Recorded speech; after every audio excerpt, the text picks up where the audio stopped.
اس ملک کو اگر ہم نے چلانا ہے تو ایک ہی ضابطہ ہے، ایک ہی قاعدہ ہے، اور وہ ہے آئین پاکستان۔ بلا شبہ آپ نے اس کو مسخ بھی کیا ہے 26ویں آئینی ترمیم کے ذریعے، 27ویں آئینی ترمیم کے ذریعے، لیکن ہمارا یہی ماننا ہے کہ ادارے اپنے حدود میں رہیں، فری اینڈ فیئر الیکشنز ہوں، اور 1973 کے آئین کی بحالی ہو۔ جب بھی کوئی ایسا دور آتا ہے کہ جس میں شخصی آزادیاں سلب کی جائیں، اس میں سب سے پہلا نشانہ اپوزیشن کی جماعتوں کے علاوہ صحافی حضرات ہوتے ہیں، میڈیا ہوتا ہے۔ ملک میں پیکا کے قوانین نافذ کر دیے گئے ہیں، آپ کے سروں پر ایک مستقل تلوار لٹکا دی گئی ہے۔ فریڈم آف ایکسپریشن، پاکستان کے لوگوں تک اپنے تجزیے، اپنے خبریں پہنچانا، جو آپ کا کام ہے، اس کے اوپر حکومت نے پابندیاں لگا دی ہیں۔ ہم لاہور کے جرنلسٹ کے ساتھ، میڈیا فٹرنیٹی کے ساتھ، اور پاکستان بھر کے آپ کے پیشے سے منسلک لوگوں کے ساتھ تحریک تحفظ آئین پاکستان اظہار یکجہتی کرتی ہے، اور حکومت سے یہ مطالبہ کرتی ہے کہ میڈیا کے اوپر رائج تمام پابندیاں ہماری نیشنل کانفرنس کی تجاویز کی روشنی میں فوراً اٹھائی جائیں۔ آپ کے میڈیا کے اس وقت جو حضرات، خواتین مشکلات کا شکار ہیں، جنہیں نوکریوں سے محروم کر دیا گیا ہے، ایک طویل فہرست ہے، ہم ان کے ساتھ بھی اظہار یکجہتی کا اظہار کریں۔ ہم خیر مقدم کرتے ہیں ڈاکٹر عمار جان صاحب کا، ان کے ساتھیوں کا، حقوق خلق پارٹی کا، کہ جنہوں نے تحریک تحفظ آئین پاکستان کو اس قابل سمجھا کہ اس جبر کے دور میں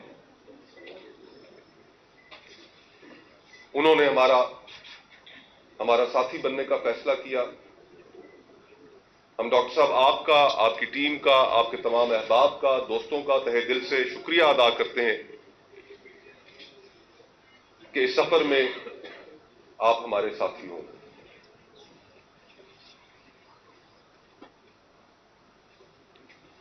دنیا ایک بہت چال سے گزر رہی ہے۔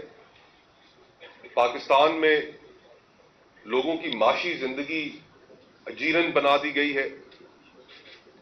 آج آدھا ملک سطح غربت سے نیچے جا چکا ہے۔ بے روزگاری کی شرح اس خطے میں اور خصوصاً نوجوانوں میں سب سے زیادہ ہے۔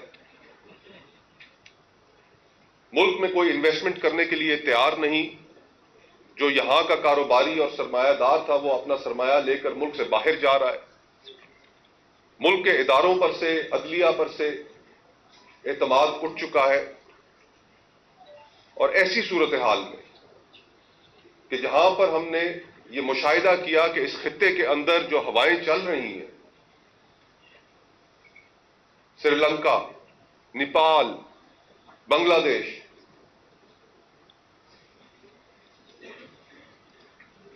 ہم نے پھر بھی یہ فیصلہ کر رکھا ہے کہ ہم نے نہ پاکستان کے لوگوں کی آواز سننی ہے،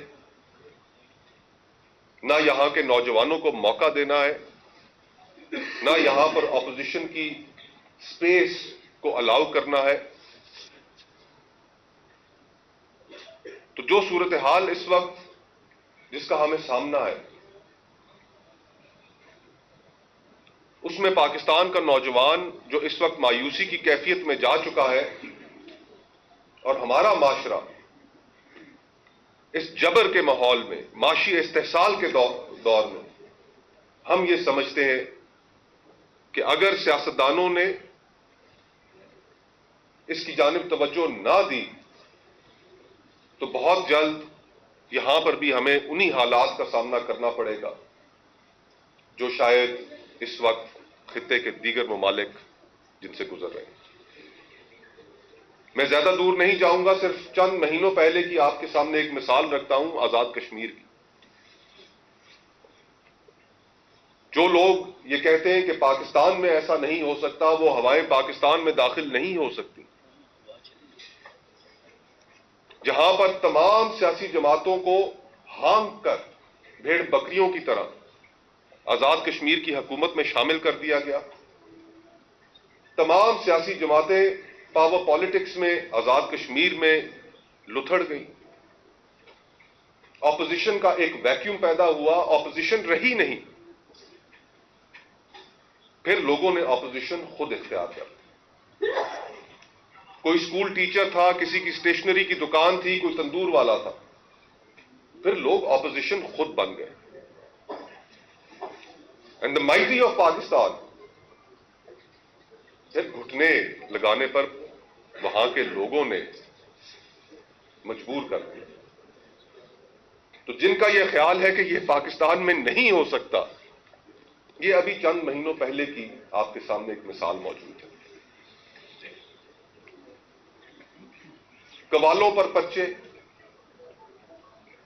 شادیوں پر دھاوے، اور پرسوں جو ایک اندھوناک واقعہ ہوا کہ ایک رکشہ ڈرائیور، 4 بیٹیوں کا باپ، اس کے گھر پولیس والوں نے اس شبے میں ریڈ کیا کہ یہ تحریک انصاف کا ورکر ہے. اس کی بچیوں پر پولیس والوں نے پستولیں تانی اور وہ غیرت مند شخص اس صدمے کو برداشت نہ کر سکا اور دنیا سے چل بسا. یہ جو ماحول برپا کیا جا رہا ہے، اور اس شہر میں یہ ماحول برپا کیا جا رہا ہے جس شہر کی بر صغیر کی تاریخ میں مزاحمت کے حوالے سے ایک تاریخ ہے. قرارداد پاکستان ہو، پیپلز پارٹی کا قیام ہو، لاہور شہر کی انٹیلیجنسیا، یہاں کا انٹلیکچوئل، یہاں کے شہری، ان کا ایک بہت بڑا کردار ہے اس ملک کی تاریخ میں. اور یہ جو ہتھ کنڈے ہیں، یہ بات آپ میری لکھ لیجئے کہ یہ پریشر کوکر اس معاشرے میں جو ہم نے کریٹ کر دیا ہے، یہ پھٹنے کو ہے. اور ایسے میں تحریک تحفظ آئین پاکستان اس صورتحال کو بھانپتے ہوئے یہ کہنے پر مجبور ہے کہ خدارا عقل کو ہاتھ دیں، معاملات کو اس نہج پر نہ لے کر جائیں کہ جہاں سے ہر فریق کے لیے واپسی ناممکن ہو جائے. اس ملک کو اگر ہم نے چلانا ہے تو ایک ہی ضابطہ ہے، ایک ہی قاعدہ ہے، اور وہ ہے آئین پاکستان. بلا شبہ آپ نے اس کو مسخ بھی کیا ہے 26ویں آئینی ترمیم کے ذریعے، 27ویں آئینی ترمیم کے ذریعے، لیکن ہمارا یہی ماننا ہے کہ ادارے اپنے حدود میں رہیں، فری اینڈ فیئر الیکشنز ہوں، اور 1973 کے آئین کی بحالی ہو. اس سفر میں ہم آپ کو، ڈاکٹر صاحب، آپ کی ٹیم کو، آپ کے ساتھ رابطے میں جڑے کسان تنظیموں کو، مزدور یونینز کو ویلکم کرتے ہیں. ہر سیگمنٹ آف سوسائٹی کے اوپر یہ فرض ہے، چاہے وہ میڈیا ہو، چاہے وکلاء ہوں، چاہے کسان ہوں، چاہے مزدور ہوں، چاہے ڈاکٹرز ہوں، انجینئرز ہوں، کہ اس وقت جن چیلنجز کا ہمیں سامنا ہے اس میں ہم اکٹھے ہو کر چلیں، اور انشاءاللہ ایک اللیجیٹمیٹ حکومت جس کی کوئی اخلاقی حیثیت نہیں، وہ ہمارے اکٹھے ہونے کی صورت میں قائم نہیں رہ سکے گی. بہت بہت شکریہ. Thank you.